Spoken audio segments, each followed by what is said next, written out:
ಮಹಾಕಾಳಿನೇ ಪ್ರತ್ಯಂಗರಿ.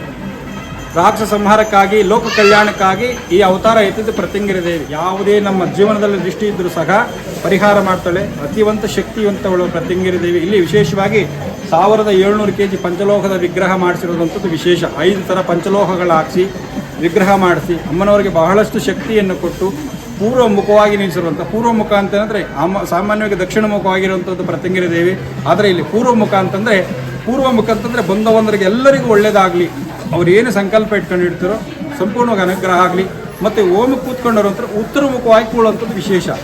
ಅಮ್ಮನವರಿಗೆ ಪೂರ್ವ, ಓಮಕ್ಕೆ ಕೂತ್ಕೊಂಡವ್ರು ಅಂತಾರೆ ಉತ್ತರ ಮುಖವಾಗಿ ಕೂತ್ಕೊಂಡಂತ. ಉತ್ತರ ಮುಖ ಕೂತ್ಕೊಂಡಾಗ ಏನಾಗುತ್ತೆ, ಅವರ ಜೀವನದಲ್ಲಿ ಎಲ್ಲ ಕಷ್ಟಗಳು ಪರಿಹಾರ ಆಗುತ್ತೆ. ಮತ್ತು ಪೂರ್ವಕ್ಕೆ ಅಮ್ಮನಿದ್ದಾಗ ಸೌಮ್ಯವಾಗಿ ಕೂತಿರ್ತಾಳೆ, ನಾವೇನು ಅಂದ್ಕೊಂಡ್ರೂ ಆಗುತ್ತೆ. ಮತ್ತು ದಕ್ಷಿಣ ಮುಖ ಏನಪ್ಪ ಅಂತಂದರೆ ದಕ್ಷಿಣ ಉಗ್ರ ಮಶಾಣ ವಾಸಿನಿ ಅಂತ, ಅವಳಿಗೆ ಬಲಿ ಬೇಕಾಗುತ್ತೆ. ದಕ್ಷಿಣ ಮುಖ ಇದ್ದಾಗ ರಕ್ತ ಬಲಿ ಬೇಕಾಗುತ್ತೆ. ಹಂಗಾಗಿ ಇಲ್ಲಿ ಯಾವುದೂ ಇಲ್ಲ ರಕ್ತ ಬಲಿ.